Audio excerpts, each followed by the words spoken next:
All right, welcome everyone to a budget committee meeting for February 26th.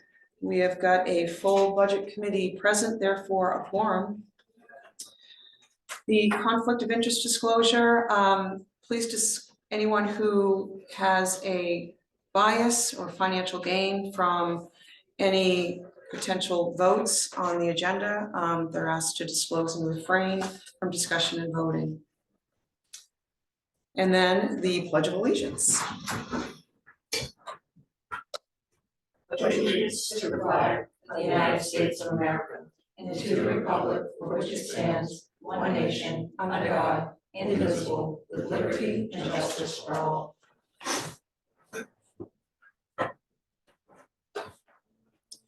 We have the meeting minutes from both February 20th and February 22nd that were handed out on the table. Give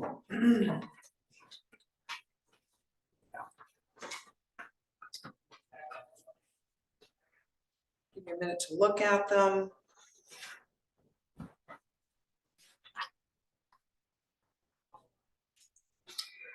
The February 20th meeting minutes were fairly brief, so anyone who wishes to make a motion. Oh, sure I will.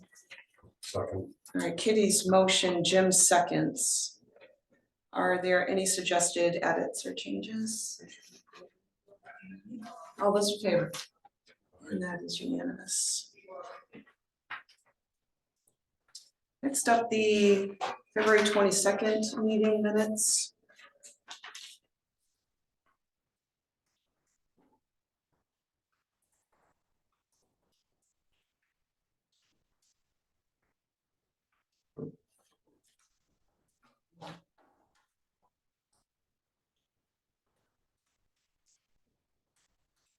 Anyone wish to make a motion?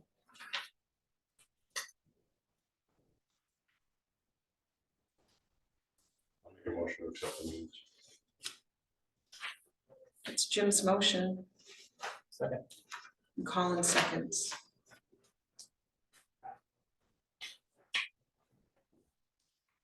Any questions or comments? All those in favor? That is unanimous. Joe, any adjustments to the agenda? None that I'm aware of. Rebecca, do we have any adjustments? Yeah. All right, so we have a couple of things that were handed out. Pages 4, 5, and 6. And is this just a correction from, from the verbal corrections that were made? So that, and then we reduced the page 6 on page, page 6, line 3509, software. It got reduced to $500. So then page 25 is just gonna show you your updated total for general government, just like that. Okay.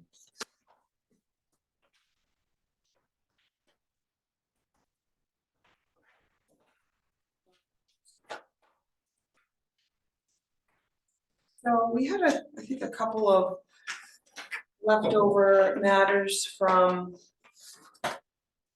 last Thursday's meeting, and Joe, I didn't know if you had had a chance to take a look at the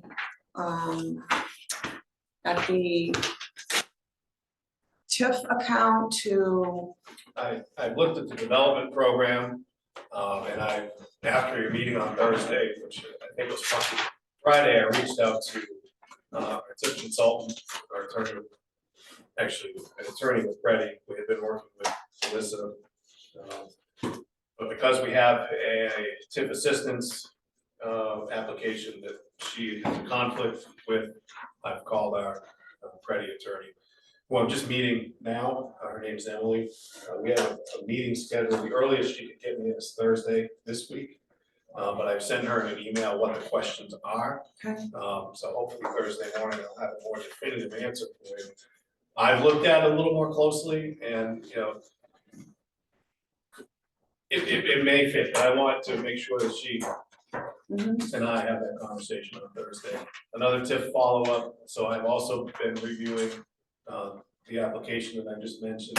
And it does not appear as though there's any request for upfront costs with this. It's an overtime revenue schedule that's being proposed in this application. So my comment the other night was I want to be cautious about spending money out of the TIF project account because we may need some of that upfront, but that does not appear to be what the application has on it. It's more of an annual revenue schedule over time.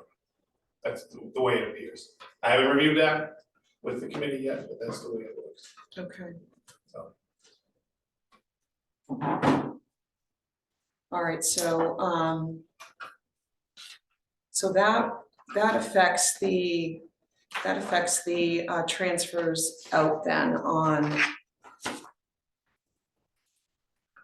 one of the, let's see here. So page 91,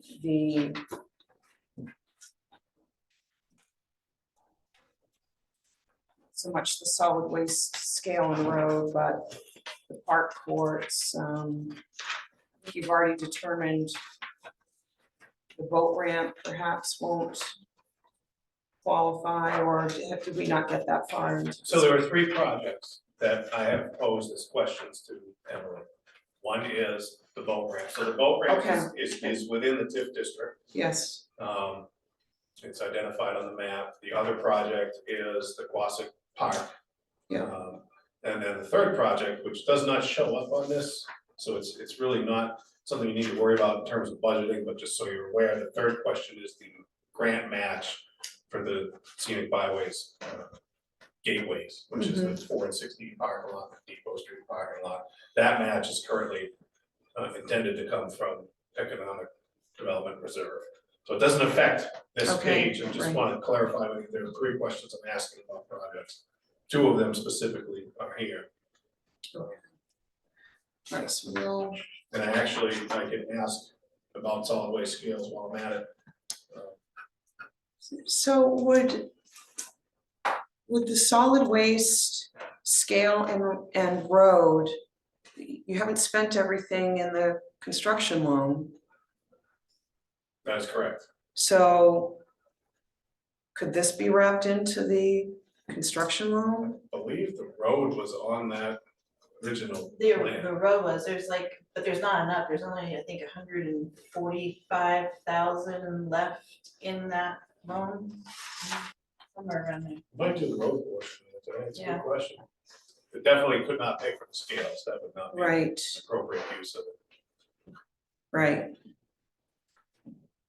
Okay. Well, I mean, I think what the budget committee needs to be made aware of is that, these our votes at this stage are preliminary, they are to move our part of the budget forward.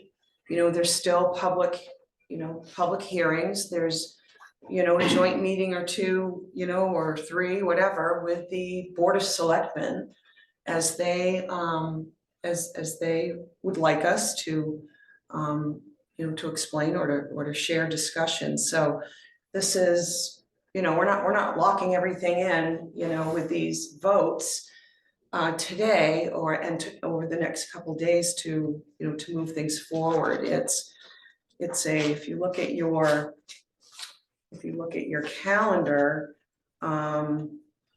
yeah, it's April 12th or April 2nd is the last public hearing for recommendations. And, we can meet after that to adjust accordingly. So as Joe, the fact that Joe won't have this information for us to vote on this week, it's really not too much of a concern because we'll have plenty of time to discuss. And, I would just want, just be, prudent to let the selectmen know, we're awaiting some information. Right, they'll get that in their packets on Friday, so whatever the output is for this committee after tomorrow night's meeting, Rebecca and I will package that together with the information that the board needs to receive the budget. So they're gonna receive the budget, whatever snapshot of time is at. Right. The goal was to have it, completely ready to go for them, but obviously the purpose of these meetings is to generate questions like you've generated, like how do we do this with that, so. Yeah, I think you're on track. Correct. Is there anything else that's left over from, from Thursday's meeting? I struggle to decipher my notes We're sometimes. gonna try and, on that same page in those, the fish gate reports and the road and scale, we're gonna try and monetize that to, show what the estimate of an annual loan would be, right? Is that, Yes. so it's not the full face value? Yeah, I didn't wanna reach out to our bank until we knew what was gonna happen with, if we could use tip or not. Mhm. We'll know that Thursday. Yeah. Yeah. So, Well, I That- could probably figure it out myself, right? I mean, I do know it'll be right at 70,000 right now with current interest rate for all three projects at $1 million total. It'll be 70,000, sorry, biannually. So 140,000, which is a chunk of money. So, Yeah, and that's what you had said at the last meeting, so.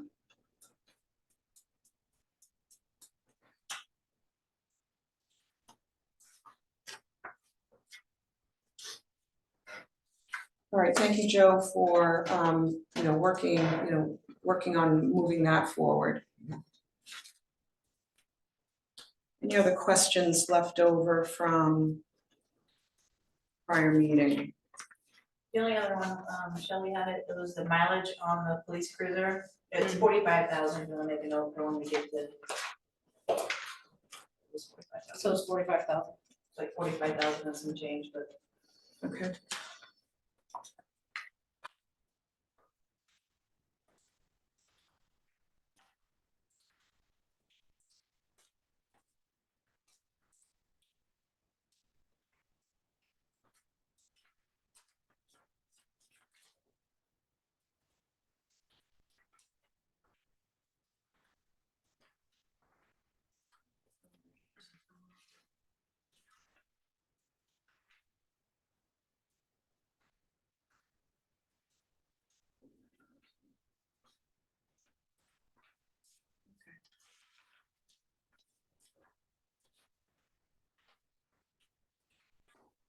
All right, first up, we've got the selectmen budget present to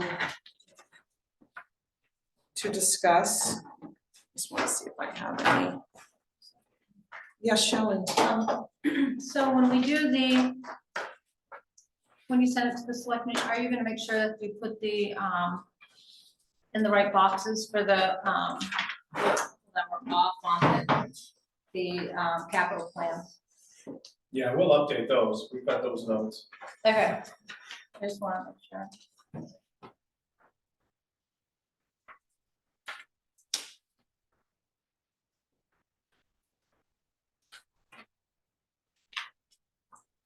So the selectmen's budget,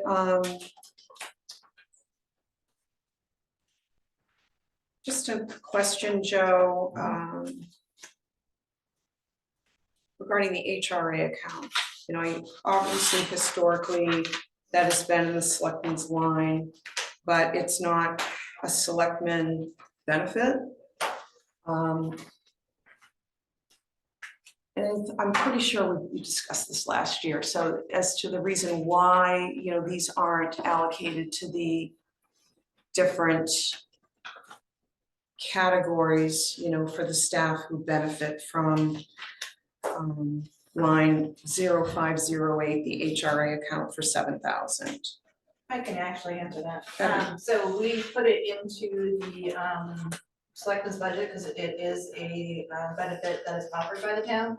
If we separated it out for each employee, we would be appropriating more than necessary. Not every employee uses it, not every employee uses the full amount every single year. So That's why it capturing- makes sense to have it kind of in a pool. It can live, I mean, if you prefer it to be in Okay. the administrative account, it can. But Okay, you're correct, as I recall, we did try breaking it out, didn't we do that? We did that Yeah. first, and then we were appropriating way more than we did. Because it Okay. varies by Yeah. employee, so if somebody, like in my case, I get 3,400 if I qualify, and there have been years where I spend it, then there are years where I don't spend it. yeah, We've got someone in the house that's got braces, so we spend, there's spending, Absolutely. but in years when you don't. And then you may have some other employee who's going through different life circumstances, so you have this variation. okay. You That's, can track the history, you can track the history of it too, this way. yeah, that's very helpful. That makes a lot of sense. Just because all the other benefits are, of course, itemized in the Right. different categories. So, okay, I really appreciate that. And it seems like we're trying to separate everything, that's why it didn't make sense that it was still in one category. Yeah. So I'm gonna ask, so the fire department, do they get theirs allocated once billed out? To For the- what they use, how does that? Well, it's not Only offered, because we- it's a benefit that may or may not be used in that department. So what's being billed is what should be, yes. What's being billed is what's used, okay, thank you. I need to pop. That was the only, I have a question, sorry. yeah, go ahead. So I just noticed that a lot of the meetings that are for each committee and stuff that we have, it's showing that most of them are paid per meeting. And the only one that's not, other than the airport manager, I think, is the selectman. Any particular reason why still, just asking? Per meeting or? I'm just throwing that out there. So as opposed to, your question is, So selectmen don't have to be paid per meeting because you're a select board, everybody else has to be paid for the time that they worked. Or the selectmen do not. Right, and so even if they don't make a meeting, they still get paid for the meeting? That is not, No, nope, for every other board besides the selectmen, you get paid for the meetings that you attend, except the selectmen. except the selectmen. And the chair of the planning board gets paid a straight stipend, okay.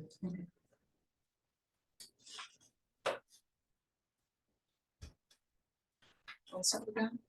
Yeah, just, Okay, no, go ahead. so with the retainer that we have for legal, have you noticed that the expenses for legal has decreased?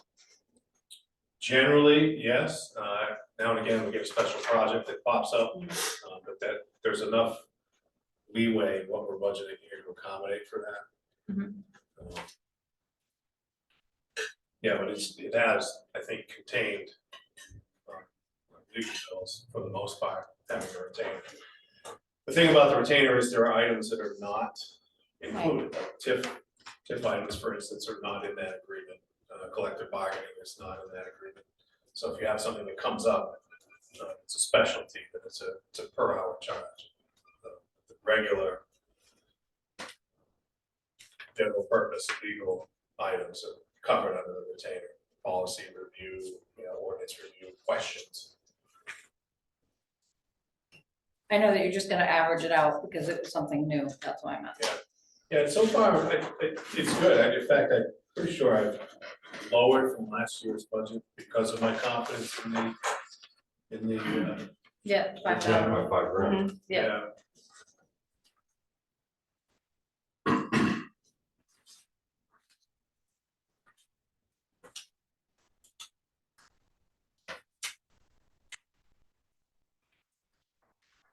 So that was on page 2 of the selectmen budget, line 3502 that Shelley asked about.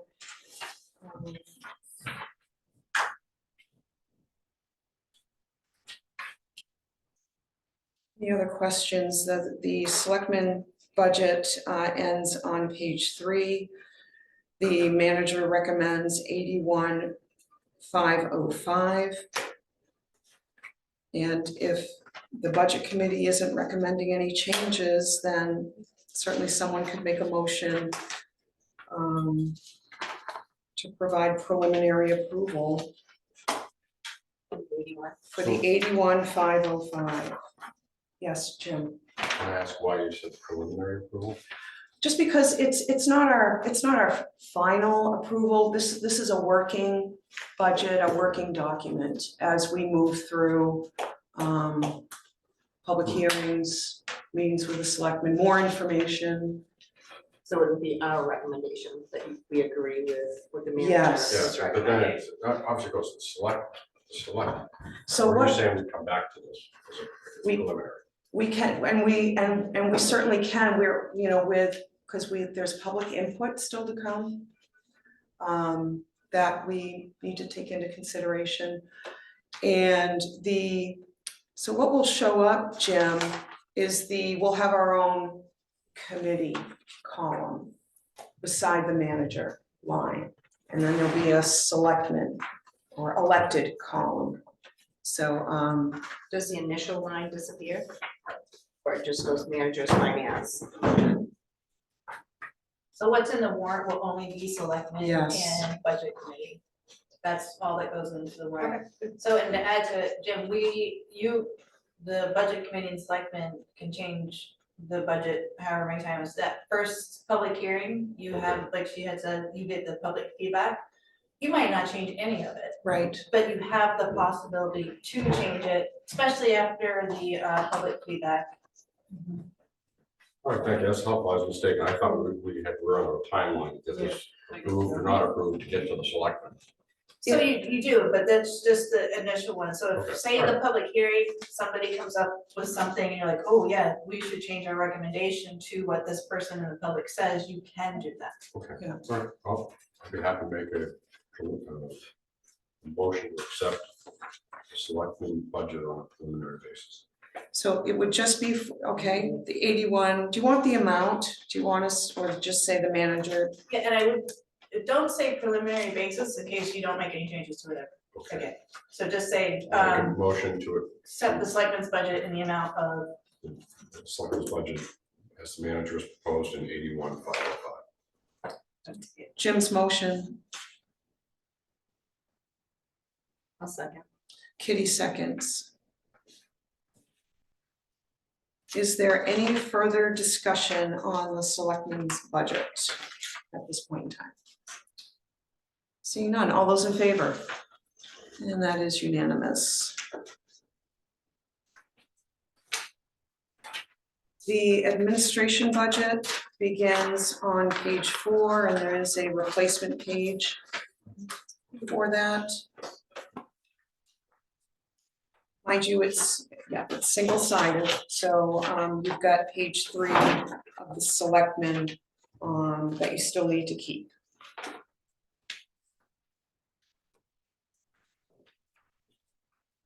So on page 4, we've got the breakdown of the town manager and assistant town manager. There is a merit increase or a merit bonus that Joe is bringing forth as well. Then the retention bonus. So I'd like to discuss the retention bonus since it's in front of us. It's too high. Just looking back at what this, what the selectmen in the town has brought forth in prior years. And I went back and looked historically, through the list of fringe benefits. So in 2017, the HRA account was introduced. We had the Cadillac plan of health insurance. That was very expensive for the employees' contribution as well as for the town. So there was a lot of discussion about that health insurance plan and what would be good for the employees. And, the town made up the difference, with this HRA account. That was in 2017. In 2020, the town brought in vision and dental insurance as an additional fringe benefit. That's paid at 100%. That is paid, I don't Or know. employee It's- contribution. It's 80/20. No, so health insurance, the Cadillac plan got reduced when this was introduced, so we keep the Cadillac plan. And the health insurance is 80/20, dental and vision is 50/50. And so that wasn't previously offered. Neither was income protection. So the income protection plan was brought forth in 2020 as well as a benefit. And then in 2023, Maine PERS, so the Maine Public Employees Retirement System was brought in as a benefit for employees as well. Joe has merit increases he can provide to staff that he, at his discretion. And that is not subject to selectmen approval. That is something Joe just has the ability to decide as the town manager. I talked with folks around town about the retention bonuses that were recommended. And yes, I mostly pretty shocked at the amounts. So 2 years, I don't think is retention. I think it's someone getting to know their job. And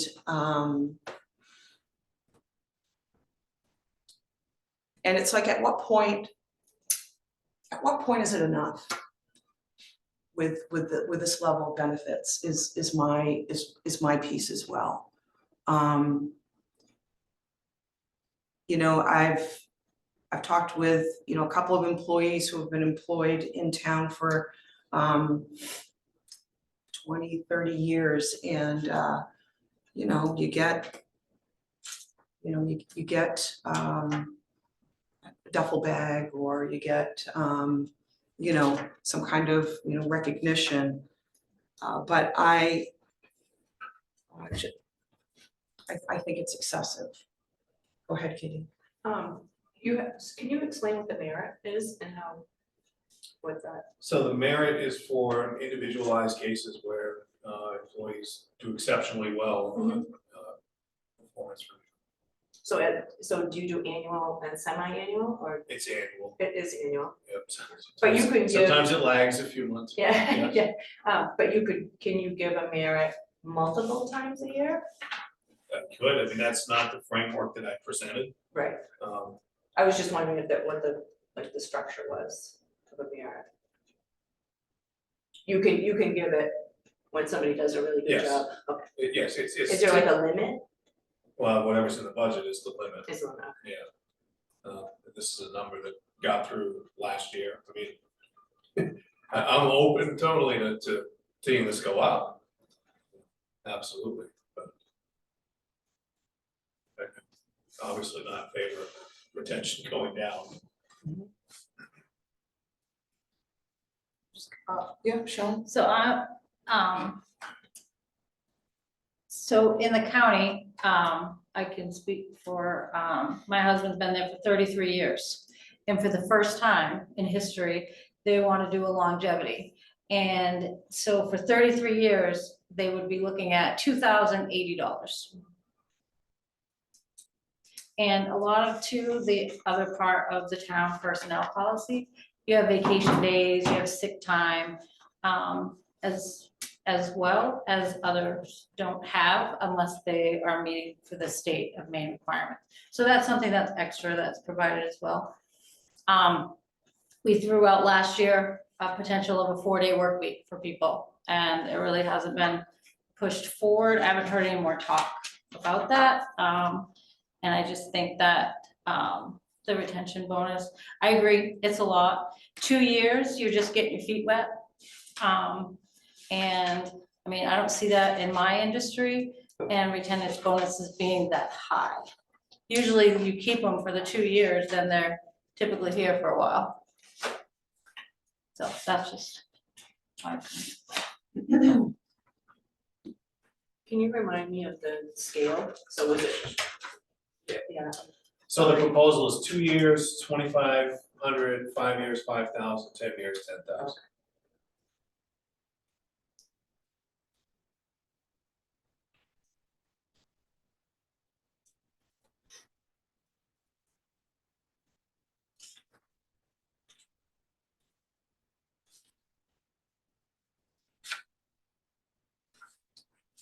Any other thoughts to the contrary? I'm not adverse to it. I think I would adjust it. I do sort of agree with 2 years. You Mm. know, at 5 and 10, those kind of milestones, I think something, you know, it's, and maybe it's reduced in half. 5 years at 2,500, 10 years at 5,000. You start to get employees with that length of tenure, and then replacing them becomes very, very expensive. Replacing an employee 2 years, they'll probably just get up to speed. Mhm. It's expensive, you're gonna go through it all again, but it's probably not as much a shock as something that's been around quite a bit. It jumps. Mhm. Or something else. And it just. Higher now, what we saw just how difficult it was. Keeping folks. It's a different, I do have a question on the disability insurance, the 40% comment. They're a 40% plan.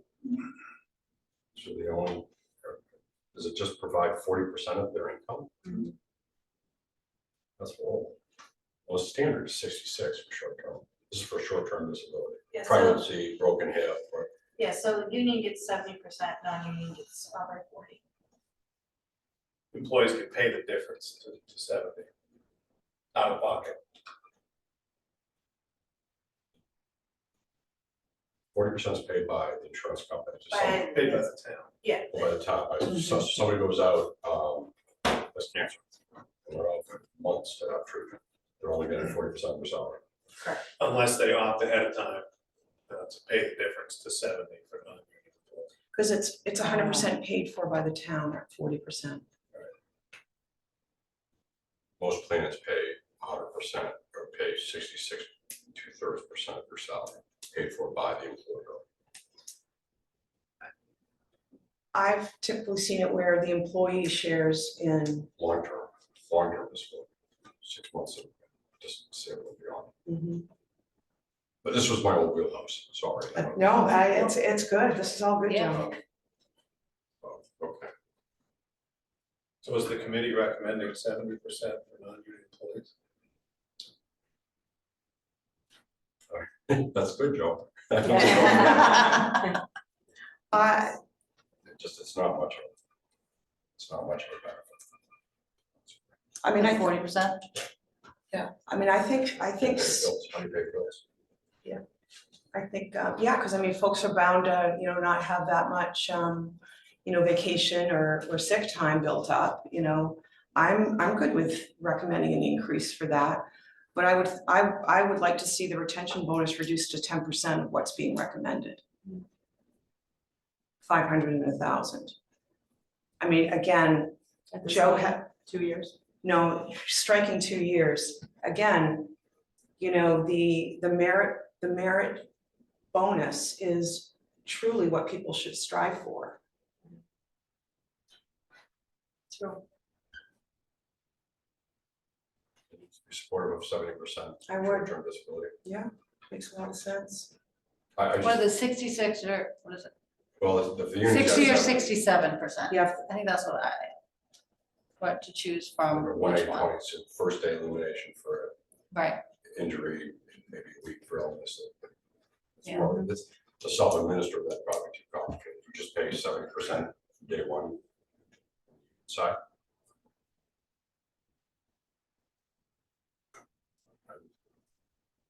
I'd rather see us spend money there, to be honest with you. Have somebody in there when they It's really need gonna it. be one person a year or two. I mean, the Yeah, no, frequency is up. it could be, it's the first time it's actually, I mean, thank you for bringing it up. It's something that just hasn't made, any detailed level of discussion before, so. Single mom goes out on maternity. Yeah. Was. Oh, yeah. So- Gone. So,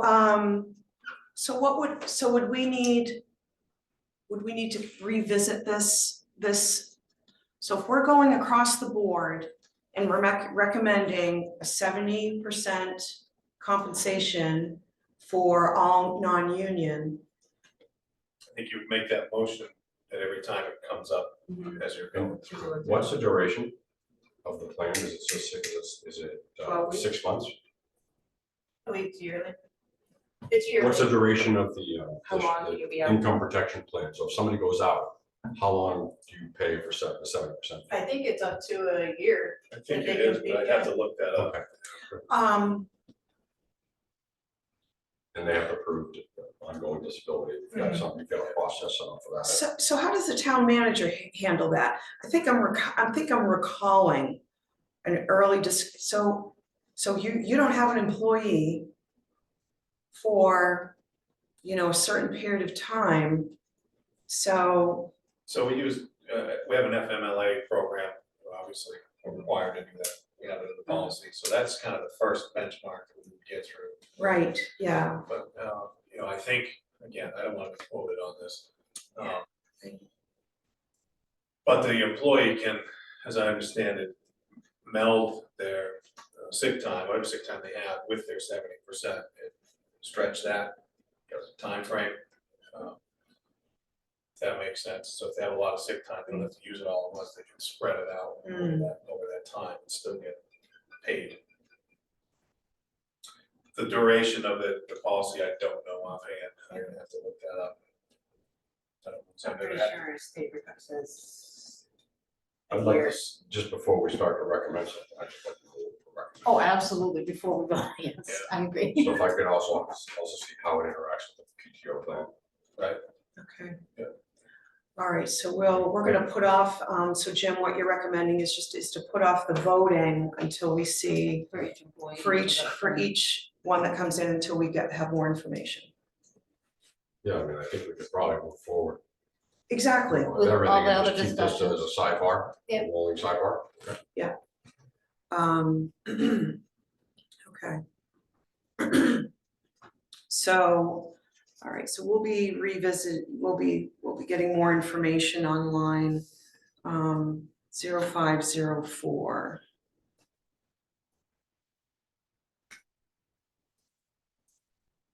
And so at this point, we're just asking for information, so there's a consensus among the committee. We don't need to vote on that, do we, Joe? A motion of, We can get it to you. We yeah, can bring it back tomorrow night, okay, unless you want to vote, to accept the rest of it. They voted for recommendations yet. okay, Or for We don't have to vote for recommendation, Yeah. no, it'll be on the Yeah. minutes. okay, all right. Were there any other questions? So Joe, also built in here is the 10% 457 match. Mhm. Yeah. It's currently at 6%, which is, I think, very generous. Now, this wouldn't affect, just to be clear, this would not affect my position, I'm covered under contract, so Right, I don't get that. The union gets what? I believe it's 6, they have the opportunity for 6 directly. It's 457. Yeah, but they, just to be clear, no employee can get a match from the town for 457 and main person at the same time. With main person, so it's a higher amount. Yes, What was the main person? 9.9, I think. and Depends on that's, which plan you're in, the police is a little bit higher, police and fire. and the thing of it is, the state sets that rate. We have no, Maine PERS sets that town rate, we have no control over it. And so to chase that, But we're paying it. Right? We're paying it on anybody enrolled in main PERS. yes, because it's a better product, it's a great product. I mean, we were thrilled when it passed. It's a great product for those who can get into it. younger people. People who have my age or older, it's not a great benefit. Yeah, that's a good point, Rebecca. It's because it reaches a point where, well, I'm not gonna be able to, I don't have enough work life left Yeah. in to, because Oh, got it. yeah, You can't buy back history or you anything. you You can buy can. that. That gets That's expensive. what we did. That's, yeah. That's But what we it's did with my 100%, husband's plan. We bought 100% this employee. years back. Yeah, Purchase. Yes. so it's, Okay, yeah, the buyback is there, but it's So the- expensive. so this, we're for the 457, and we're probably talking about a grandfather group, a group that's older, that it just doesn't, right? Because they're not gonna get into main pairs. They could get into Well, main they're purse not if they wanted to, if they wanted to. It's a benefit that's there. But for new hires and such coming into the town, they're probably gonna go to main purse. We would hope. That's the Is hope. that what you see?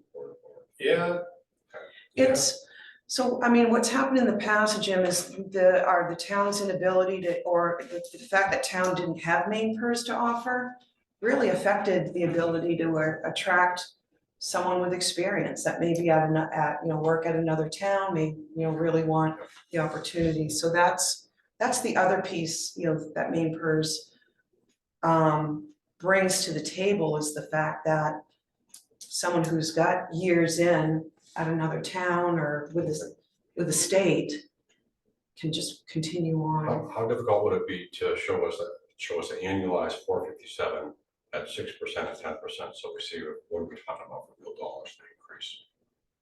It's, per employee, it's already in there, but I can do a spreadsheet, not giving the employee's name, Yeah, but just one line. Here it is at 6%, here it is at 10%, so an increment of, are we talking $10,000 here, or are we talking you're actually, Right. 30,000? you're asking about folks who are currently in the In the 457. 457, yeah. oh, just them, okay, yeah. Yeah, we don't have We that, don't but we have- can make that, yeah, we can make that. I mean, we're probably.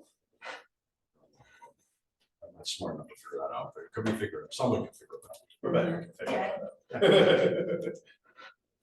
And not everybody does 457 because they can't afford that Right. percent. But I just don't want to get, what's the impact of going from 6 to 10? Kitty, so you can go up to that percent, Right, so you could do 2, 3, 4, Mhm. so you don't have to do that yet, because then it could be exactly. expensive if you couldn't afford it. But main purse could drop their price. I mean, I don't know if they're going to or not, but I mean, next year they could drop their price. Yeah, that's And right. then it's in the policy, so I'm just saying, like, I don't know what. Yeah, I mean, from my standpoint, I want to encourage to the extent that employees can save something for when they retire, I want to help them do that. As we talked about, not every employee wants to take that leave because it's irrevocable. Once you join main first, you're in it for as long as you work here. So that's a little, people are a little timid about that. I get it. It's a big life commitment. Whereas, 457 is, you can stop that. You can stop You that. can at say, any all right, time. geez, I got another kid coming, or a guy, someone else needs braces, or, whatever it is. You have a little more control over that. Mhm. And I it just want to makes- be equitable to folks, say, if we're gonna pay 9.9 to one group, then we're gonna pay 9.9 to the other group. And we did compare towns. We did, there was a comparison that was presented to the select board a couple years ago and it's really all over the place. It is. There are towns that still offer 3%, 6%, 8%. Fewer go with the main PERS match. But it's the gamut. We really couldn't, the 6%, the 6% is. Well, if it come back and it's a number we feel is too big to justify, then Yeah. then we know it. Right.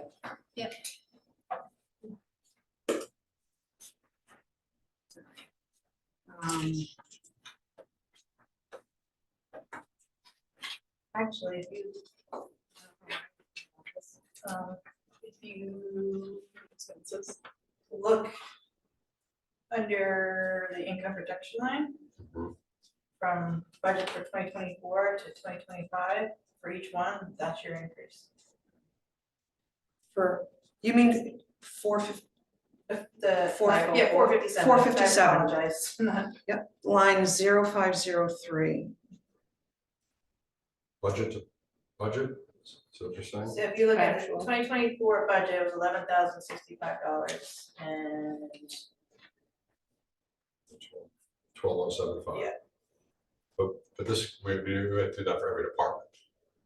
yes, that'll be We'd done have to every extract that and, Yeah. yeah, and you can see it's kind of jumped around in the earlier, the earlier years from, 2022, the budget versus actual, I mean, it has to be raised as though they were going to capture the 10%, whatever percent we are offering to reimburse, that's what needs to be captured in the budget. Whether they take 1% or the full 10%. You're accruing the full amount? So no, if You're- I, you're accruing if I approve what the employee asked for. Now, if it's an open position, Then then you I approve do the full, full, yep, but yep.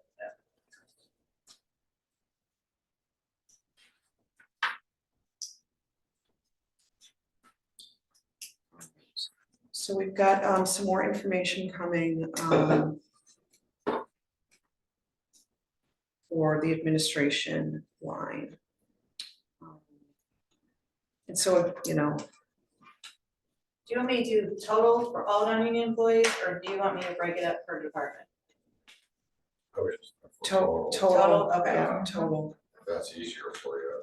And it's really something, an employee can jump into at any point in time. That open enrollment, Open enrollment is, only just Yeah. once a year, right? Once, annually. Yep. Okay. Main PERS is one and done, we've got the, Yep. except for, Brandon.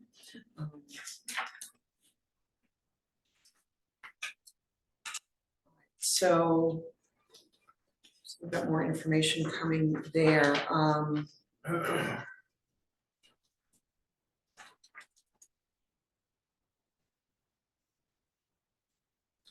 Any other questions regarding administration? All of these compensation, the fringe benefits are just gonna carry on for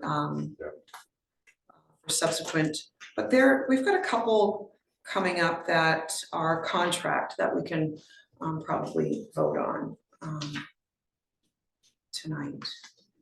All right, so we'll look through, are any other committee members have, lines, question marks that they wanted to revisit in the administration line? No. Okay. I don't. All right, so the administration line ends on page 6. So we then move into page 7, assessing his contract. So that isn't anything that we can alter. The manager has presented what is required to get the job done per their contract. They've got what, a 3-year contract, Joe? Oh, I'm gonna go out on a limb and make a motion to accept the assess. What do you think, Colin? I beat you to I it. got a solid. All right, so Jim's motion, Collins seconds. The manager's recommendation of 81,666. Any discussion? All those in favor? And that's unanimous.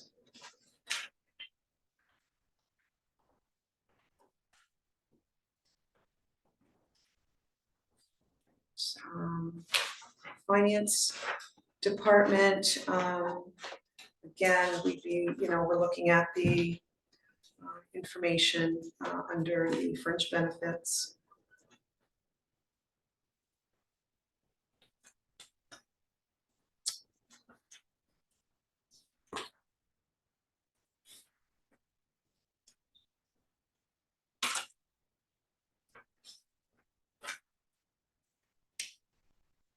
Any unanswered questions, other unanswered questions under finance? That ends on page 11.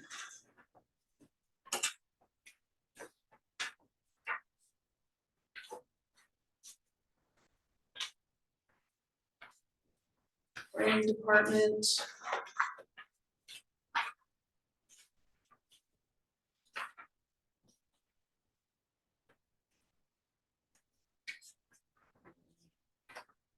For the disability insurance, Rebecca, is it as simple as dividing that number by 0.4, multiplying it by 0.7? To calculate the new budget for 70% plan, or do you have some other? I can just, I already have what the 40% is, so I just add Just divide. 20%. And, yeah, I have an Excel spreadsheet, it'll do it all for me. Thank you for asking that.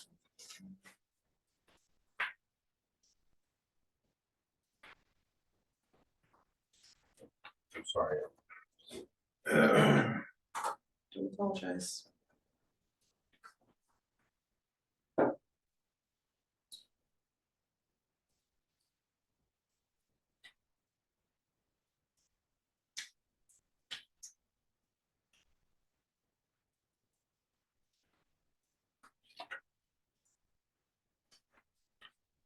So Joe, just a question. So our current full-time CEO, has he worked through, you know, we've talked about this so many times over the years, has he worked through his training and his certifications and, He's working on that now. okay, Yes, an employee, a CEO has 12 months from the time of hire until they're required to be trained by the state.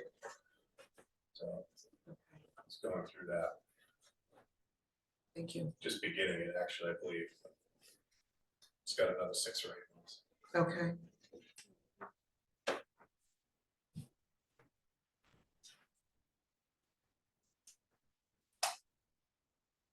And the planning budget ends on page 14.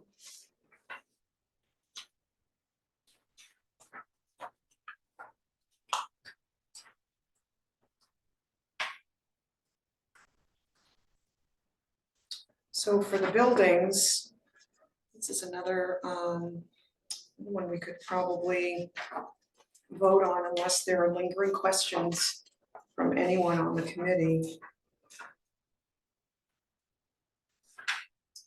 So town office building begins on page 15.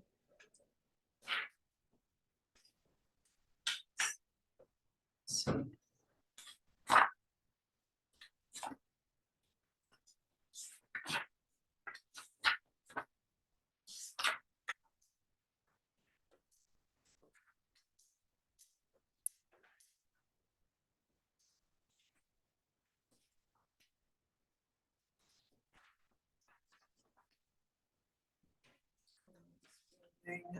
Ends on page 17.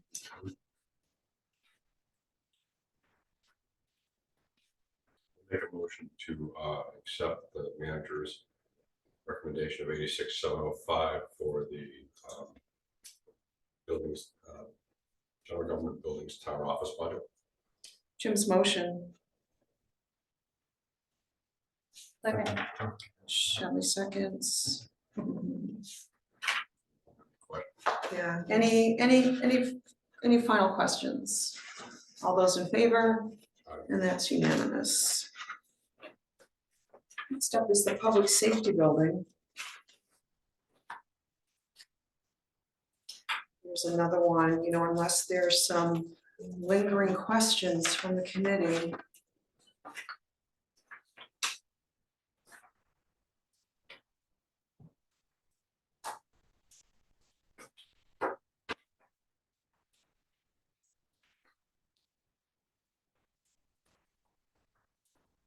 Public safety building budget ends on page 20. It's nice that that paid off. Really is, it's lovely. I can make a motion for the general government building, public safety building, 48,870. It's Kitty's motion Second. and Colin seconds. Any questions? All those in favor? And that's unanimous.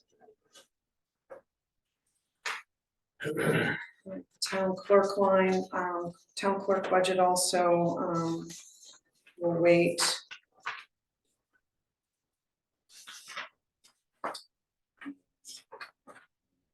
Right,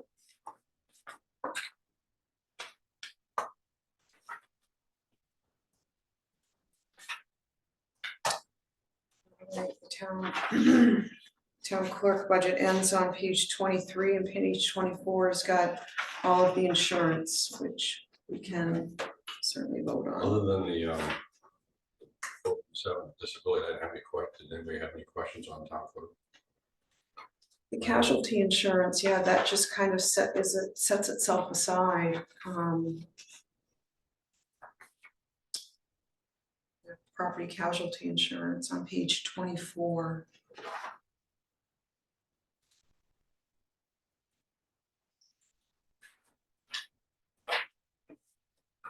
I'm sorry, Jim, were you asking something else? no, Did I not hear you right? I was just curious, man. I had no other questions on clerk. Did anybody else have any? No. None, right? It was just- No, On the clerk, clerk. no.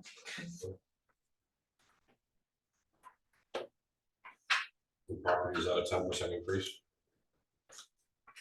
Correct. Yes. 10% from what was expected last year.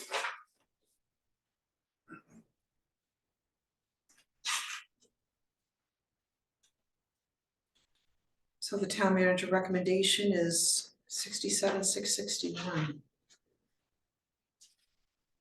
Make a motion to accept under the general government property and casualty insurance, $67,661. Shelley's motion Well, second. and Jim seconds. Madam Chair, sorry, for this vote, I want to recuse myself from, since Marty is my spouse, I Okay, think we should just stand in this vote, but I agree with or recommending. so Colin's wife is employed by the town. And so there, anything that she can possibly gain from this vote, Colin's gonna need to recuse himself on, so, and not participate in discussion, so. Any further discussion or questions? Just so property casualty is actually separate from town clerk. Right. Okay, all right. Excellent. Thank you, Rebecca. All those in favor? And all those abstaining? And that's 4 in favor, 1 abstain. You don't have to abstain on that one, I think is what she was saying. Right, For the property. yeah, right, I'm just. I just want to clarify. So next up is tax increment financing. There's nothing recommended. There will be a warrant article for this. We're not recommending not doing anything with TIF. We're recommending some amount come from the project account to administer the TIF. And then, of course, there's the possibility of those other projects we talked about. So it wouldn't be a raise and appropriate situation like it's been for the No. last couple of years. Right, That's why I see zeros there. But there would have to be a warrant article, obviously, even for just general operations from TIF. Town meeting has to. yeah, Anything that comes out of the project account, town meeting has to authorize. exactly. So you will see a warrant article, as we have to remember to do that. Okay, thank you, Joe. And then the general government line, we don't need to vote on that because we vote on each department individually. So just, Yeah, Shelley. we don't put in for any expenses if we're paying the attorney for the TIF, can't the money for, It can all come out of TIF funds, so we don't need to appropriate it, it's already there. okay. That's great. Can you say that again, Rachel? I'm sorry. Rebecca, You don't need to appropriate funds for TIF, it's already there Because through the because it TIF was voted revenue. on it. and Yeah. it was put in. The TIF revenue is what, We had been doing it, just to clarify, we had been doing it because there was no money in the pot of gold, so to speak, yet to work with, for administration. But now that we have Yeah. funds in the project account, Mhm. we should raise and appropriate separately. Right. and that account was started before TIF was actually approved to help pay for any costs of going through that Okay. process. Right, Mhm. yeah, that's a good point too. Yeah. This was live prior to the TIF development program being approved by. Approved, everybody. yeah, Okay. yeah, exactly. Okay. So fire rescue, department.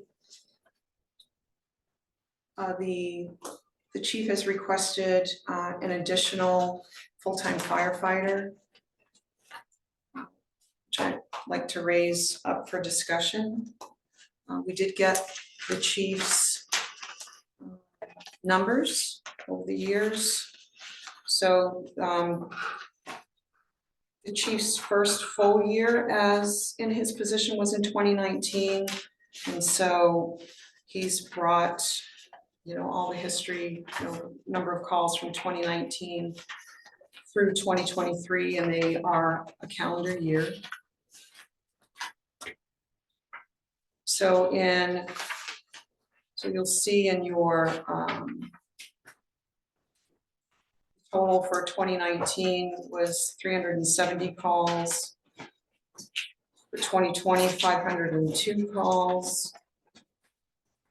For 2021, 405 calls. 2022, 608 calls. And 2023, back down to 502 calls. So it's great, it's all great information, very much appreciate, this wonderful emergency reporting software that he's got, to generate all this. So it looks like the call volume has been up and down, over the course of the years.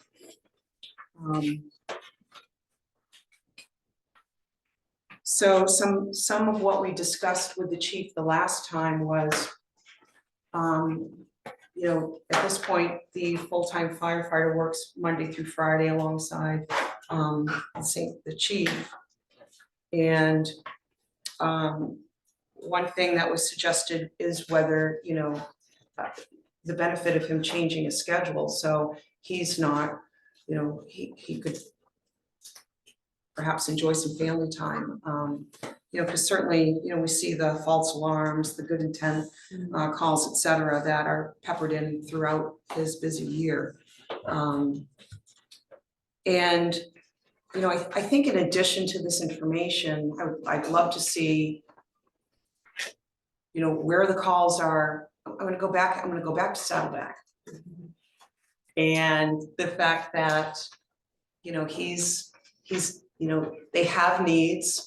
The chief's been, very responsive. He's provided them with figures, that of what it would take to help bring down their insurance, et cetera. I'd love another year before we add a second full-time firefighter. Of more information, where the calls are going. Because if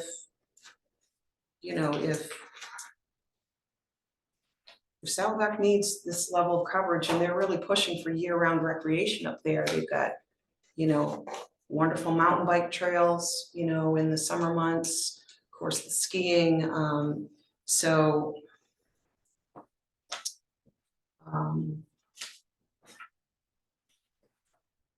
that is, to give you all a chance to chew on that. That's where my mindset is coming from, is that, the volume of calls isn't continuously increasing. We're seeing them go up and down.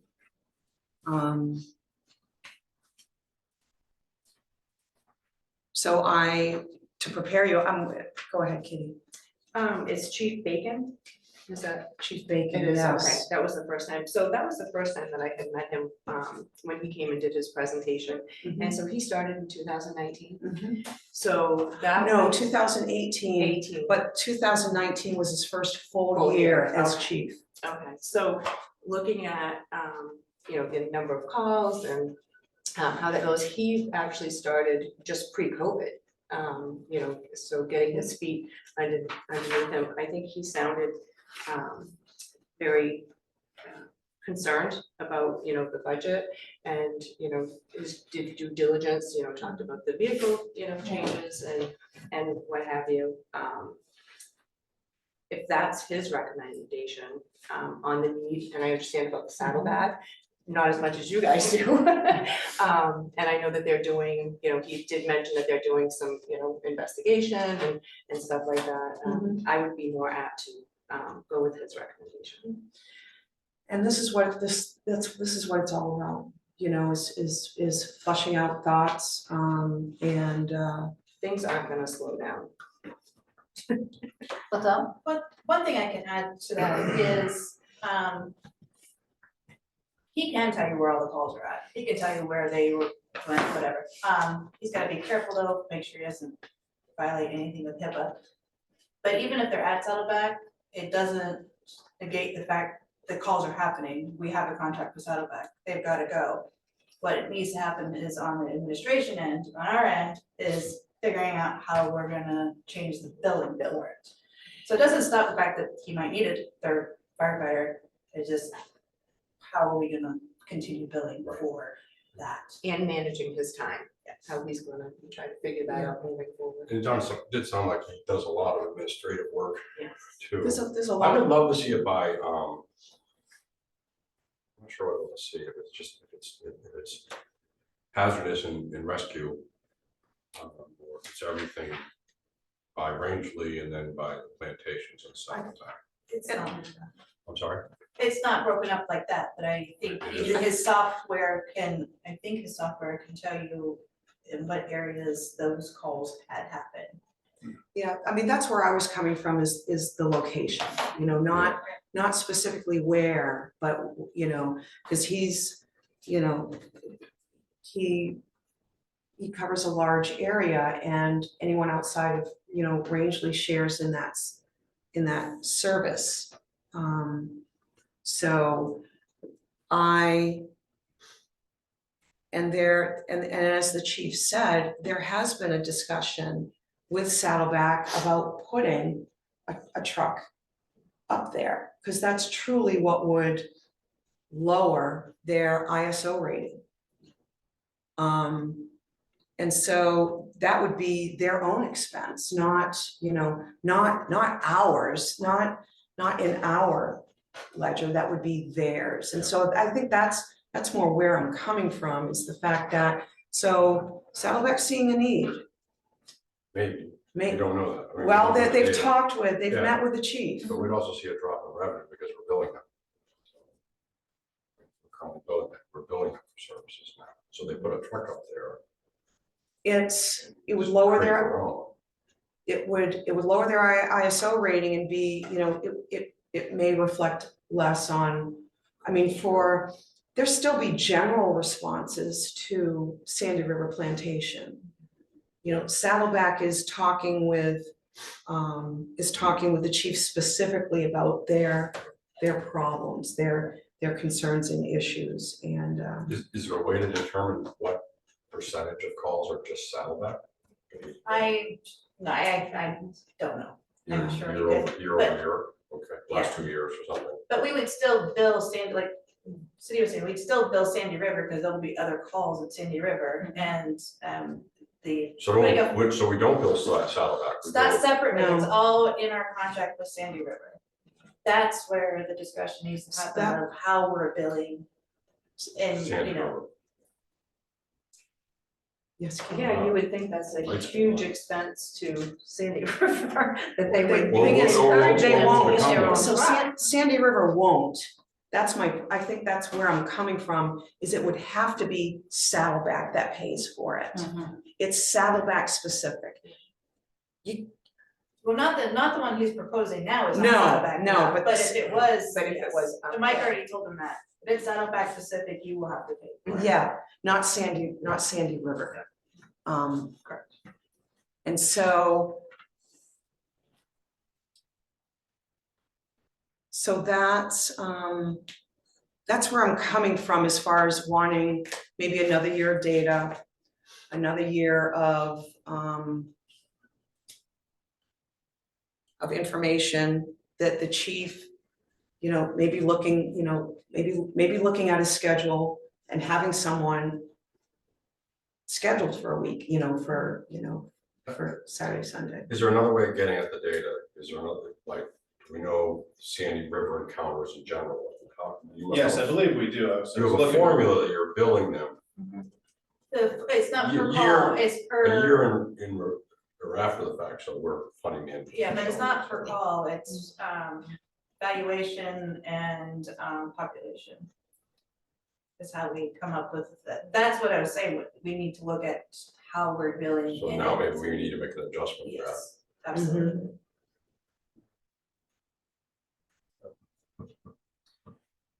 Because we're only paying for half of we would pay for half of a firefighter.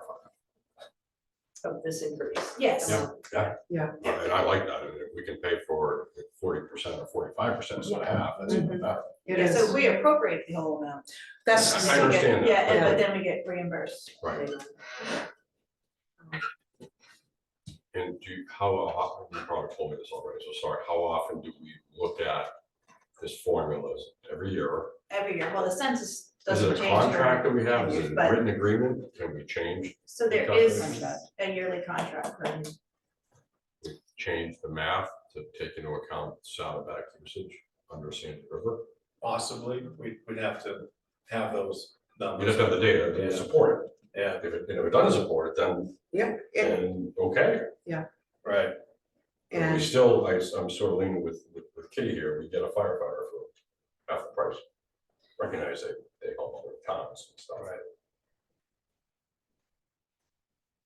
I don't think there's as many calls as Saddleback that we think there is for the fire department. I So think if it's North there's- Star. So if there's like, so if there's a medical call and the ambulance is out, then the fire responds.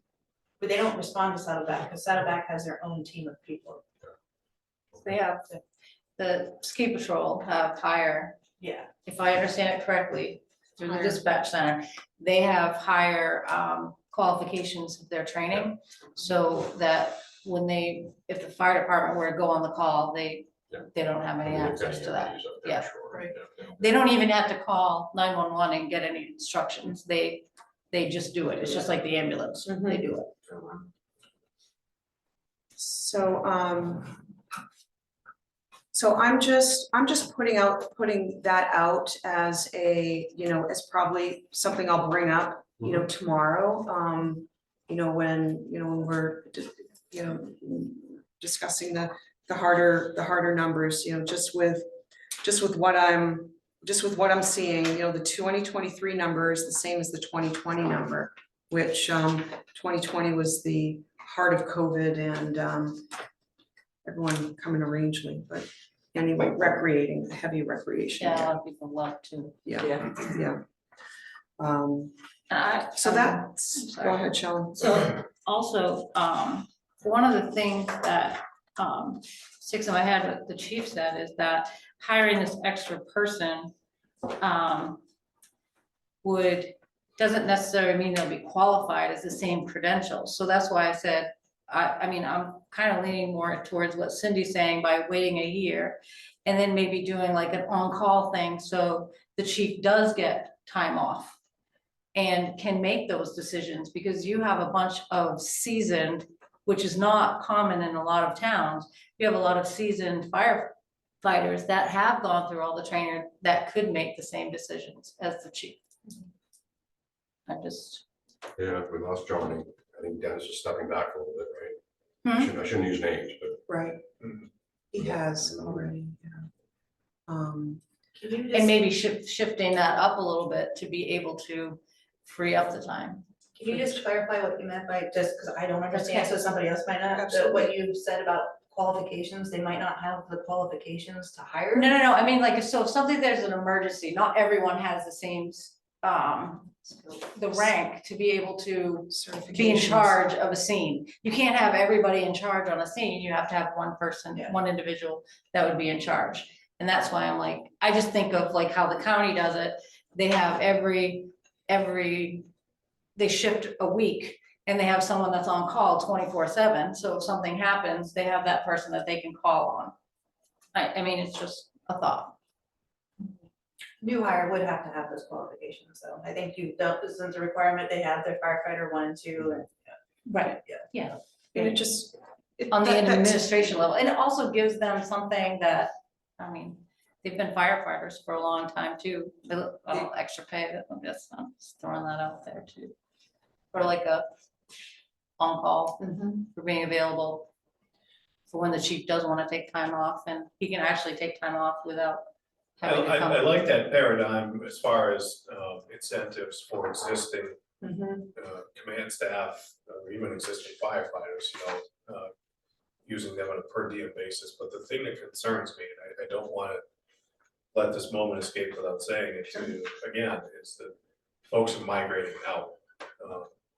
That's my concern, and knowing the level of training that it takes to be ready, we want to be ready.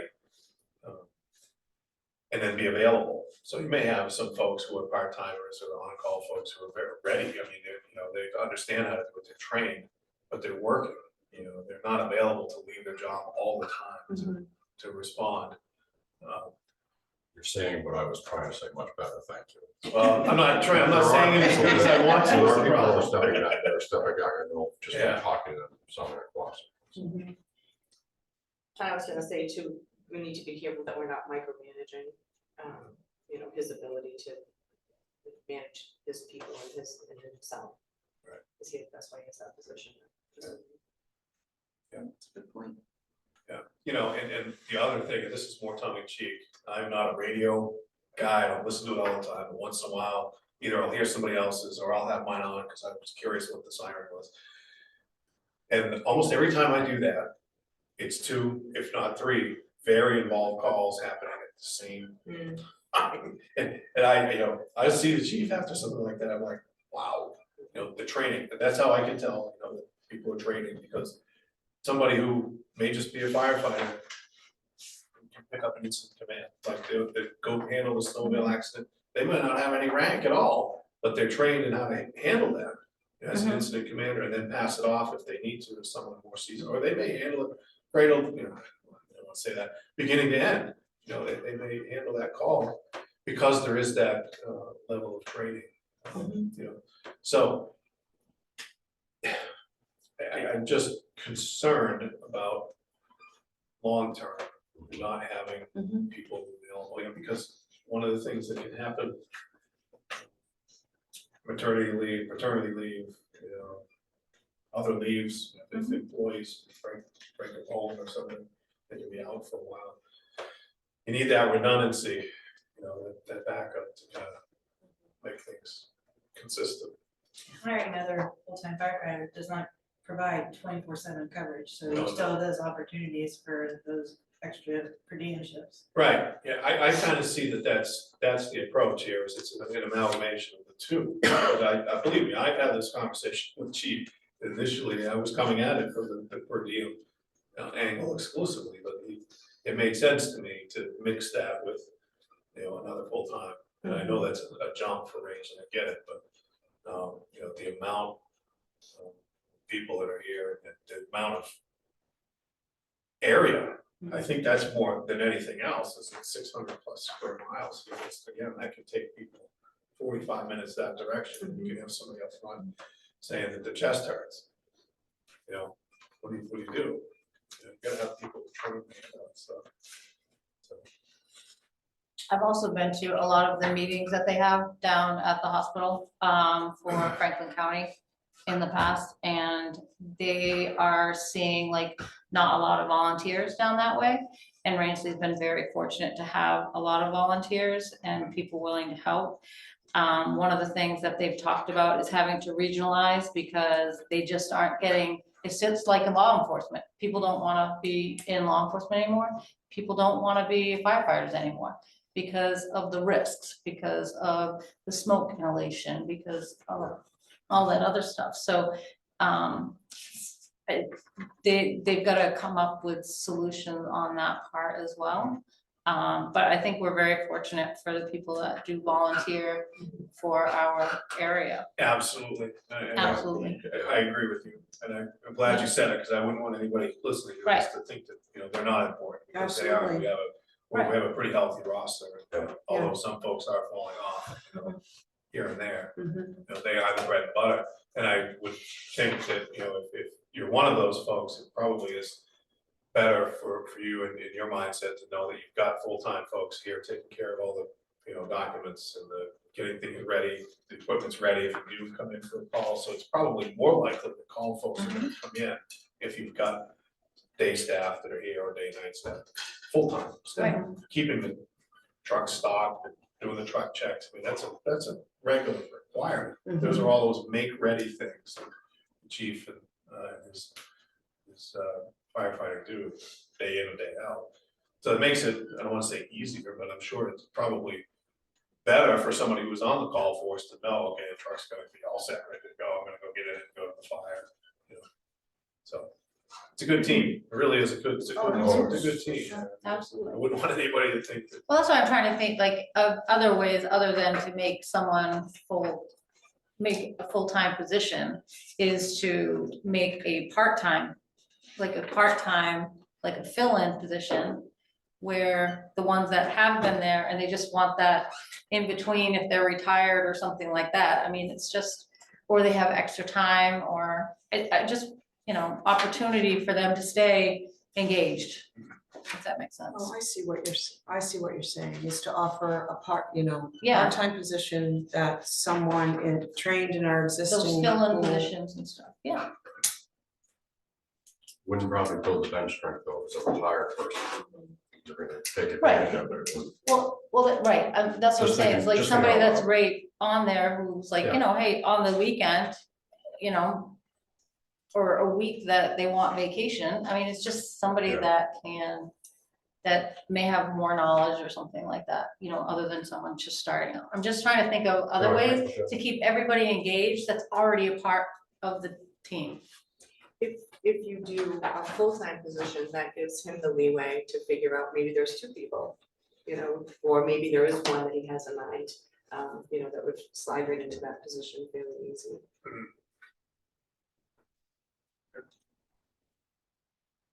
I don't know how long it would take to fill that position. it's hard telling, Like you said, the police and. Right.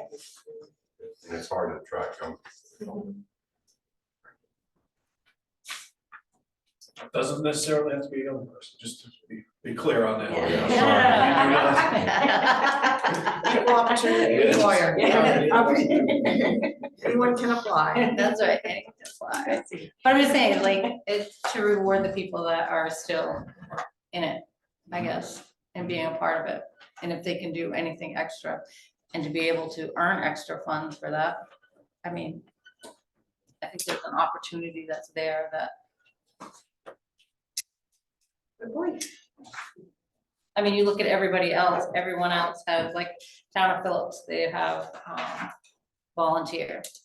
Care Bassett, volunteer. Eustis volunteer, so I think Farmington is the only one in Franklin County that actually has full-time firefighters.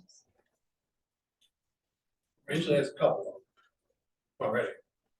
Hmm. We have a full-time chief and a full-time firefighter currently. So we do have some full-time staff. In Franklin County?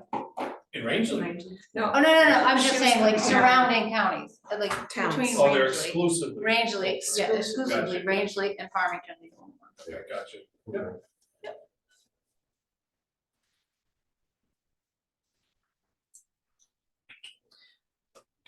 Discussion. I mean, these are, this is why we're here. We're asking the questions on behalf of our voters and taxpayers.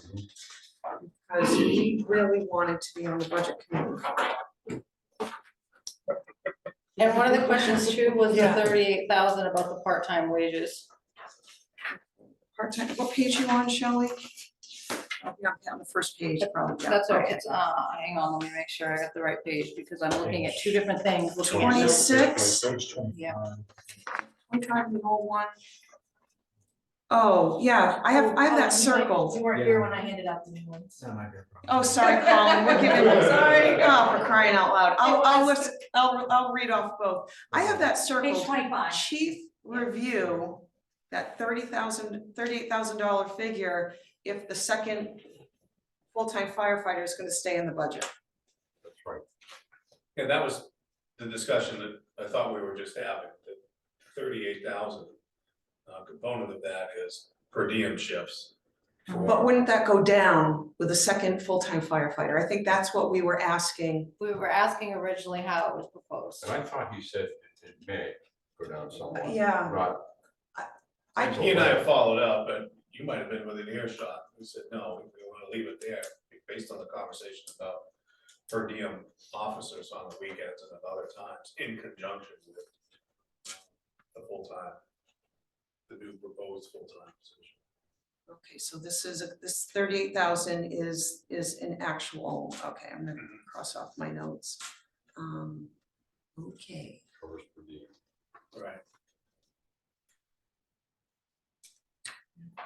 yeah, I think the other point is that the chief, when he, you brought this up. That when he had proposed. Originally. The first, Full-time. the first full-time firefighter, he expected this budget figure to go down. And it is underspent. Looking over the last, I thought he was gonna follow up on that, to be honest with you. yeah, I That's think what it was thought a I remembered. follow-up. yeah, because the actuals are, 10 grand lower plus.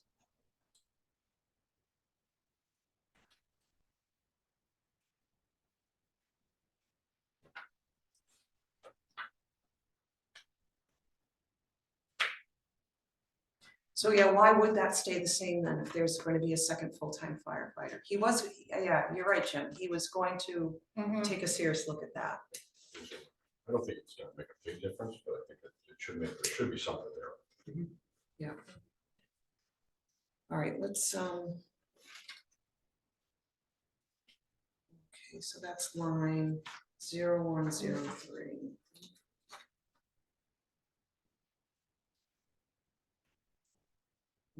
That part-time wages is actually for the volunteer firefighters who go on calls. Right, It's not the per Exactly. diem, it's the actual firefighters who go on the calls, that's why they get paid. yeah, exactly. And that's where the actuals are far below what's been raised each year.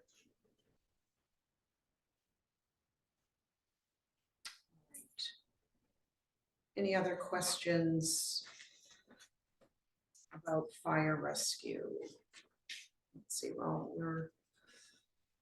the $38,000 question that was on page 25, new page 26.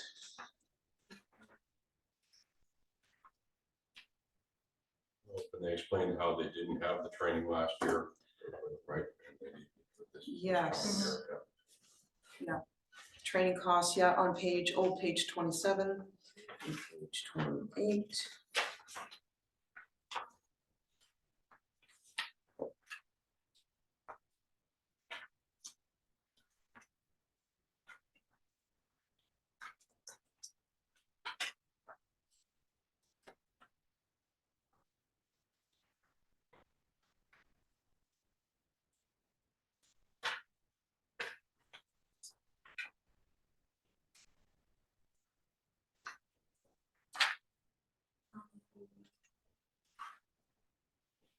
Right, so the fire rescue department ends on old page 32, new page 33. And so we will state figures to vote on tomorrow. Now, we still have to discuss the 4% increase as well that the town manager has worked in to all the salary lines. The police department is now without the chief who had proposed this budget. yeah. Isn't this gonna change based upon the contract negotiations? The lines, wages and overtime. Change the salary of the chief.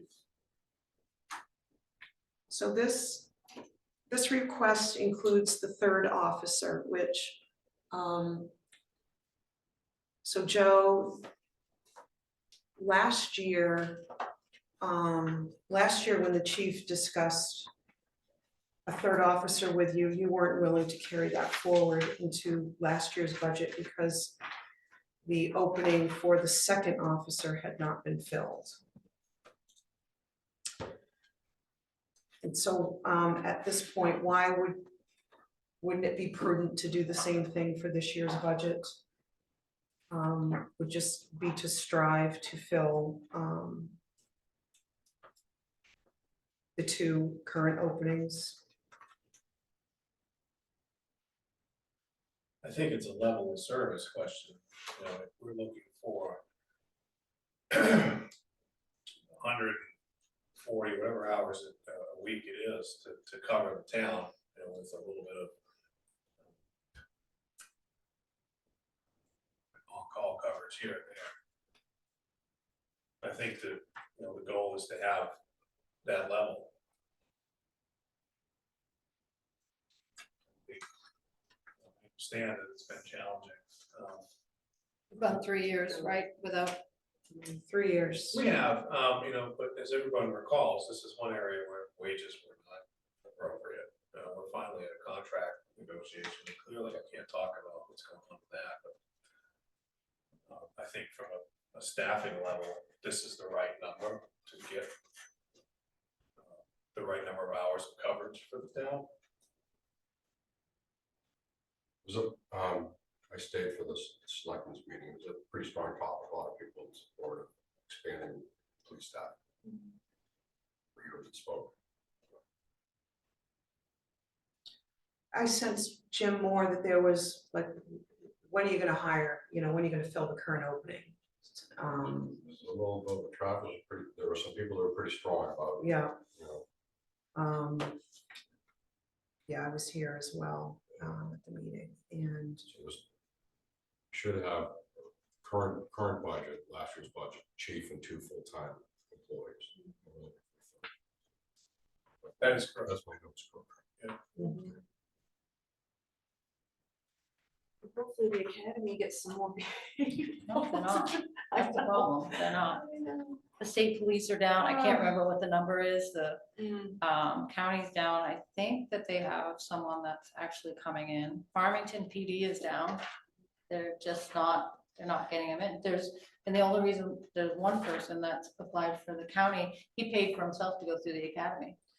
so do you know how the academy works?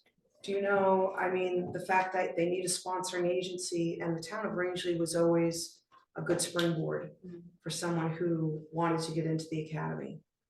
And that's no longer, everyone is looking for help, so that's, you know, what used to feed us,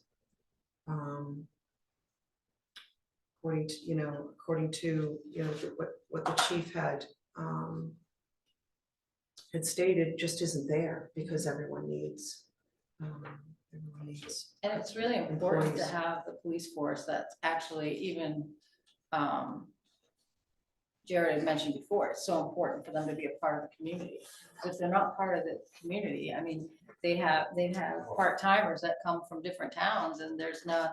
Right, the impact on you. Yeah, is just to really- cover. really strong. I'm for another, gosh, with another police officer. I'm not sure how realistic it is. We're gonna be able to get one. And I just think we ought to budget for it and start trying to hire for it. It might take us 2 years. I'm really concerned about that. So part of it. that's what you were concerned about, was to continue to raise. To that continue to money. raise that And money, that's what we've been doing for 3 years. and that's what we've been doing for 3 years. So the money that was left over from the year before, that went where? That goes into, it's called the undesignated fund balance. Okay, And so- then the select boards, depending, so we have a policy, we're supposed to keep anywhere between 2 to 3 months in the undesignated fund balance for operating expenses. And so the last 2 years, the select board actually voted, last year was 500,000, and the year before, I think it was 250,000 to offset taxes. So the money wasn't like gone in there and lost. Right, it went It was back to. used the to people. offset taxes. So could that money, if it went into that pot, if this was only voted not to add the extra person, but then they found somebody, or someone was here, can you take that money out of the undesignated and put it back into, you can't, Good question. We gotta budget it. Yeah, But you're using it to offset taxes in a different line. Okay. So it's not gonna be, so yeah, okay, you're appropriating for police, for a new officer or whatever here. But the selectmen vote to offset that tax increase over here. So the So it beauty, does, it can happen. Just different. It's just different. yeah, there's no carry forward, so with the municipal budget, it's looked at as a whole, so if there is a line really overspent, you don't go back to town meeting and ask to raise those monies. It is, this is what, this is, you know, you try to be conservative, you try not to raise raise unnecessary funds. Yeah, just to clarify, we have a warrant article that backs up what the chair just said. We have a warrant article that allows any overdrafts that don't, now some towns don't have that warrant article and they would have to do what you said. Right. Go back and ask for funds. So it's Mhm. good that we have that warrant article. Mhm. So, just to clarify, in case you ever find yourself in another budget committee somewhere else. It's just like, you know, if a department got voted down, well, then this starts the budget process over again for that department, you know, it hasn't happened. There've been, it hasn't happened yet, in other towns. it Yeah. has. She says. Yeah. Oh, anything's possible. So, you know, the question I raised with this, you know, regarding the third officer was based on decisions that have been made in the past.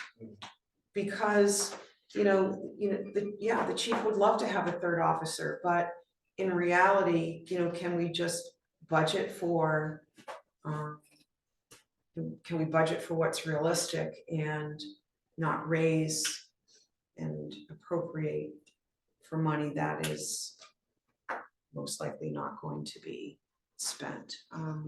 That's just based on a decision that was made historically, regarding this police department specifically.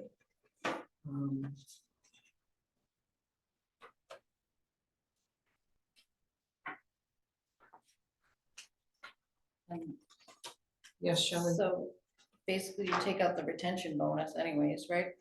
Well, we haven't voted on that. I'm gonna, I'm just saying, cause the person that was here that for that long was gone. So it wouldn't be the paid out. chief, Wouldn't be yeah, the paid out, 5,000 is for the chief Right? position. It seems. One thing I really would love for you guys to discuss tonight is that 4%, because that makes a difference on my doing the numbers that were requested. I don't wanna have to Oh, do what's them that? over and over and over That's a again. good point. Right. Yeah, that's a good point. So let's, we've got 15 minutes. Let's finish up any lingering questions with the police department. And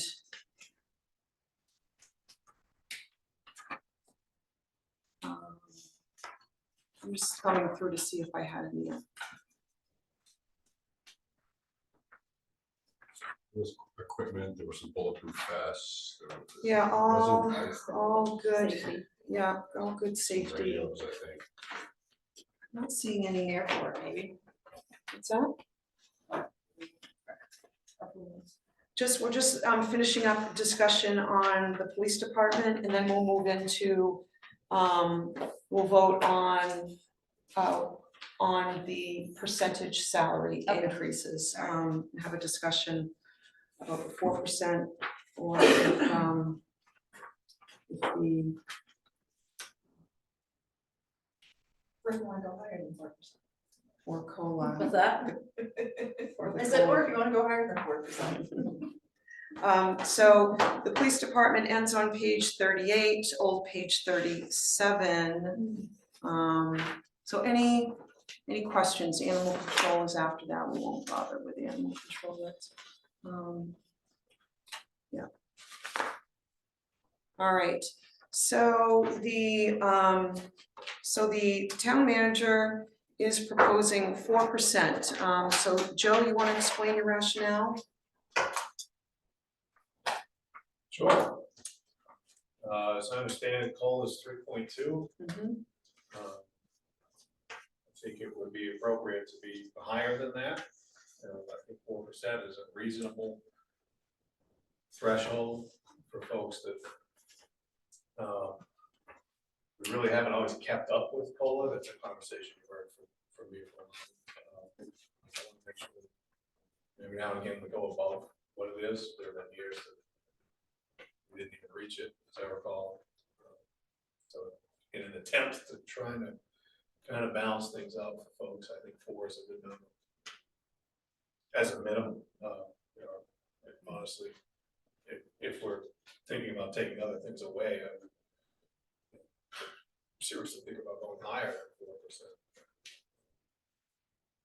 We've also had a lot of salary adjustments between, Yes. in the last couple of years, to bring everybody up to where they were, to make up for the whole COLA thing and everything. And there has been years in the past when COLA was 0 one year, and I think we went up to like 2%. So, I mean, I think that, I think the town overall has been keeping right steady with that. But you got a policy also that's out there that says COLA. And COLA is at 3.2. And like I said, with the salary adjustments that were made in the last couple of years, I look here and everyone else is getting 4, except at the time, the police chief was gonna get 3.2. Yeah, I did not propose that. What's that? I did not propose that. That was the chief's Okay. So it's proposal. 4%. There's one anomaly, which I believe is Parks and Recreation. I think I explained that in the first meeting. Mhm. You know, it's. You don't want people to slide back. I mean, we don't want that. It's bad. It's so No, that's why bad. you look at it every so many years. It's I so mean, bad that's for just the same morale. way as business. Well, So Shelley, you said there were adjustments made last year or 2 years ago? yeah, over the last 2 years. Roughly, So, what were the percentage adjustments? so the adjustment for the town clerk going into this year was an increase of 15%. The adjustment for the finance director position was an increase of 9.5%. And then, you know, there were adjustments made with the police chief's salary and administration salaries. You know, 6%. I don't know, Joe. I didn't calculate the administrative assistant had a big adjustment 2 years ago. The fire chief had a 30% raise. We probably did some comparison to salaries and wages and surrounding areas and found out we were. That's exactly, and that's what we. what's done, yeah. And where did that put us? One's never been done, it needs to be done. Salary survey has never been done, it needs to be done. Oh, The town manager did a salary, you know, reached out to other towns, comparable towns that, so he did have figures to present. And unfortunately, the select board didn't follow those recommendations. Kitty? I was just gonna say minimum wage went from like $7.50 to 15 in like 2 years. So that percent, you know, definitely that makes sense. Yeah. Because minimum wage did go up quite a bit. So looking at percentages, sometimes it's skewed because if an average wage is $17 an hour, you know, that's $1,400 a year. That's an increase of $28 a week. That's not a lot of money. So I don't know, you know, between the minimum wage and then what a normal wage, you know, is, you know, 17 still is not a lot of money. Right. And $28 a week for an increase is not a lot either. Mhm. But would be 4% Right. on an average 17. Right, and these are not spot adjustments, these are, you know, cost of living adjustments. cost of living. Yeah. And is it, and I was under the impression, please don't take offense to this, I'll try and say it way. You won't hurt my feelings. So like when I look at nonprofits will always pay less than the private sector. Town, I assume the town employees were also under less than the private sector. Is that typically, when you compare salaries or wages, that is typically true. We do excel normally in benefit fringes, you know, insurance and time off and so forth, compared to typically. I don't know, insurance. That's very good. And if a salary survey was done, it would be with comparable, like you use a third party who knows what they're doing. Right. They Well, use the, There isn't one out there that we could purchase, and there's nonprofit ones that are out there, Yeah. there's maybe for next year. but it would be compared to other municipalities that are Same comparable, size. not Similar. private. Right, within the same range of what everyone's budget is. Yeah. Maine Municipal Maybe Association. association. Yeah, that's where. I'm not against 4% to help folks keep up. Yeah, that's really the intent of it, is to help people.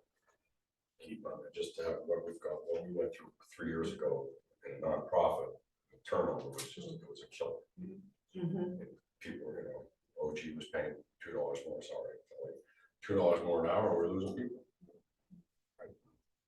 Because they were at 13. Right. They go to 15 and 17 on the weekend. And then, I mean, if you're planning on doing, you know, a survey, you know, that gives definitely everybody something to, you know, work with next year.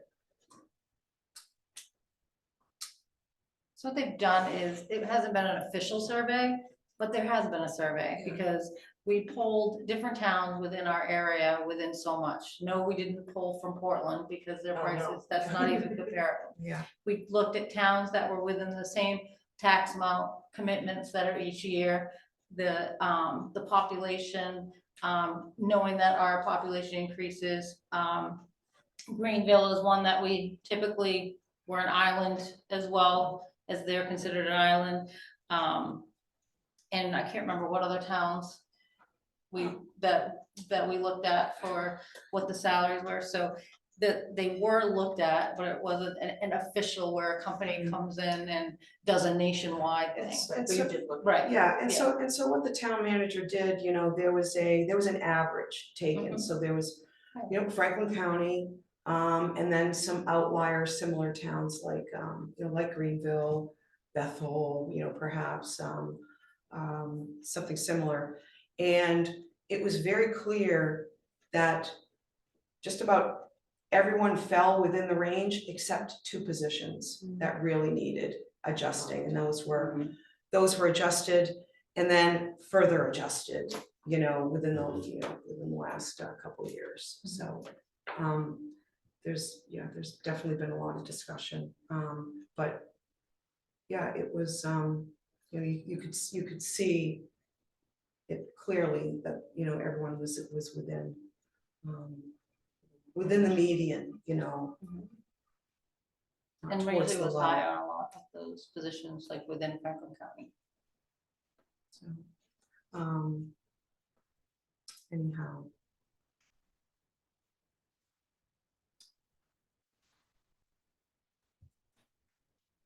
I think I'll side, I think I'm gonna listen to Joe and take his guidance on this one, I think. 4% is where I.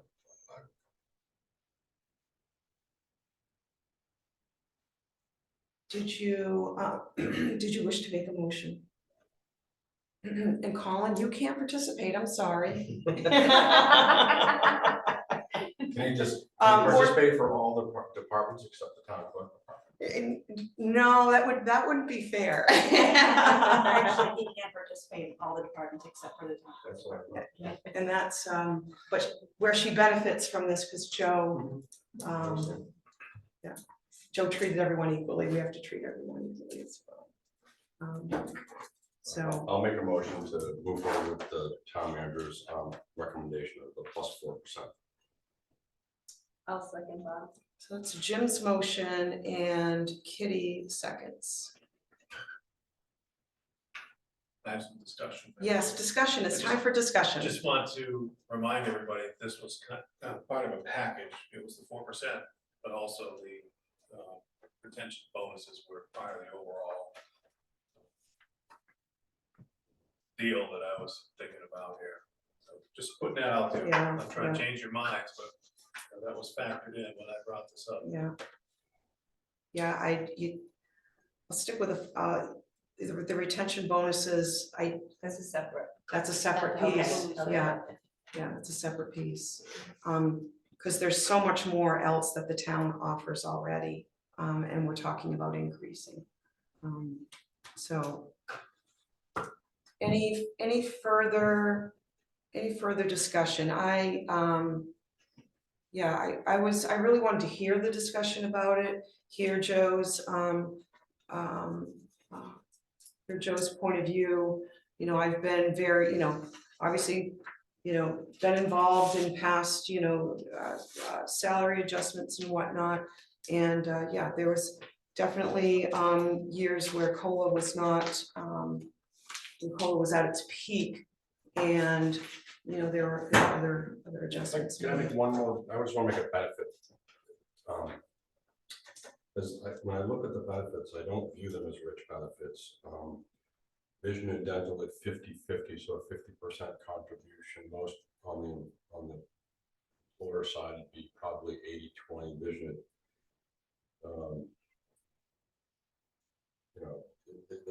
They're small dollars. As an underwriter, we wouldn't underwrite a dental plan if it only had 50% employer money on it, because the fear was people would get on the plan, they'd have their crowns done, their orthodontia done, and then they'd get off the plan at the next open enrollment and leave it. And then what I learned today about the short-term disability income program, which was what the industry would call income protection, only 40%. I don't see, strong benefits here. They're actually quite strong compared to the private sector here. Well, some of that's changing, but Yeah.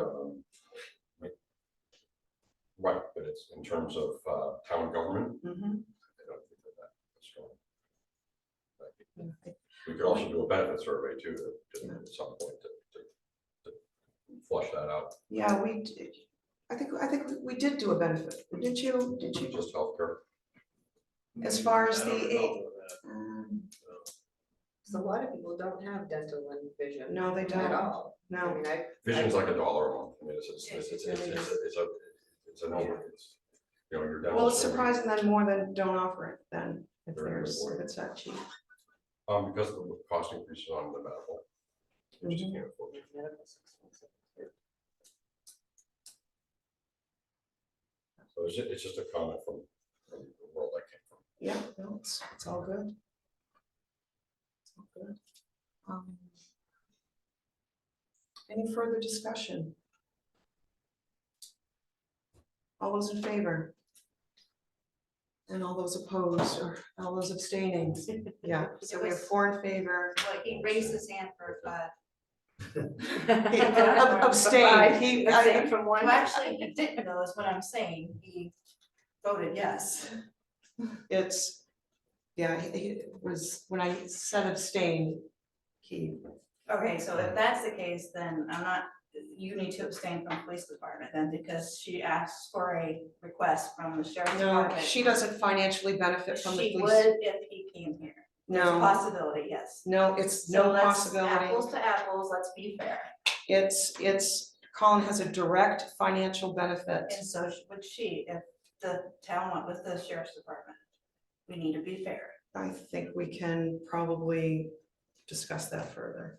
At this point, we're just discussing the police department budget. And it And just. that's the one. It's not the county budget, it's, pardon? It's a. Talking about the The town. 4%? Yes. But I'm just, So that's we need across to the make board. sure we're fair across the board. When we're asking for people to recuse themselves, is all I'm saying. Well, We need to be the fair. SO is not on the agenda. So it's not on the agenda. The police department is, and you requested a thing, so you need to be fair. We're Not just dealing. how you want it to go, you Okay, need that's to be enough. fair. I got a point of order here. You do not have permission to speak. And you can please take it up with. Really, Joe? Motion to adjourn. I second. Need a second. I made motion to adjourn. All those in favor? And that's unanimous. Thank you. I learned a lot of that. Learned a lot.